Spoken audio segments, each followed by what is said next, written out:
السلام علیکم ورحمۃ اللہ وبرکاتہ۔ میں ہوں آپ کا میزبان مولانا محمد صداقت اللہ، اور آپ دیکھ رہے ہیں راہ صداقت۔ آج ہم ایک ایسی بات پر گفتگو کرنے جا رہے ہیں جو دل کو رلا دیتی ہے، وہ ہے حج کی موجودہ قیمتیں۔ کیا آپ نے سنا؟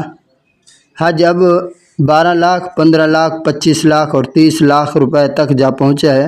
ایک متوسط یا غریب مسلمان کے لیے یہ سن کر دل ٹوٹ جاتا ہے کہ کیا وہ بیت اللہ کی زیارت سے ہمیشہ کے لیے محروم ہو جائے گا۔ لیکن آئیے ہم صرف مایوسی کی بات نہ کریں بلکہ امید کی شمع روشن کریں۔ حضرت حسن بصری رحمۃ اللہ علیہ کا ایک واقعہ ہے کہ ایک غریب مگر باعمل شخص روز اپنے گھر کے کونے میں بیٹھ کر رویا کرتا تھا۔ لوگوں نے پوچھا تم کیوں روتے ہو؟ اس نے کہا حج کی تڑپ ہے لیکن زادرہ نہیں۔ ایک دن خواب میں دیکھا ایک فرشتہ آیا اور کہا تیرے اشک، تیری تڑپ اور تیری نیت نے تیرے لیے حج لکھوا دیا ہے۔ تو نہ گیا مگر تیرا نام اللہ رب العزت نے حاجیوں میں شامل کر لیا ہے۔ سبحان اللہ، یہ ہے نیت کی برکت، یہ ہے اخلاص کا مقام۔ ایک اور واقعہ سنیے۔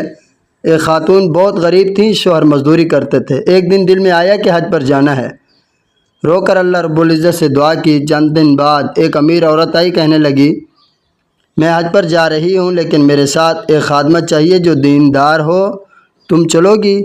وہ غریب عورت یوں اللہ کے گھر پہنچ گئی جیسے رب نے اس کی فریاد سن لی ہو۔ میرے عزیز بھائیوں اور بہنوں، اللہ رب العزت کی رحمت کسی دولت کی محتاج نہیں۔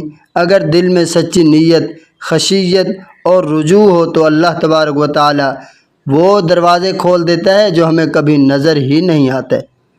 ہمیں چاہیے کہ ہم حج کی اصل روح کو سمجھیں اور اللہ رب العزت سے دعا کریں کہ وہ ہمیں اخلاص کے ساتھ حج کی توفیق عطا فرمائے اور حج کو تمام مسلمانوں کے لیے آسان بنا دے۔ آمین یا رب العالمین۔ اگر آپ کو یہ ویڈیو مفید لگی ہو تو اسے ضرور لائک کیجئے، کمنٹ میں اپنی رائے دیں اور شیئر کریں تاکہ یہ پیغام زیادہ سے زیادہ لوگوں تک پہنچے اور ان کے لیے صدقہ جاریہ بن جائے۔ اور اگر آپ راہ صداقت کے سفر میں ہمارے ہم سفر بننا چاہتے ہیں تو چینل کو سبسکرائب کریں اور بیل آئیکن کو ضرور دبائیں۔ اور آخر میں ہمیشہ کی طرح میرے واسطے دعا کیجئے۔ میں ہوں آپ سب کا محمد صداقت اللہ۔ والسلام علیکم ورحمۃ اللہ وبرکاتہ۔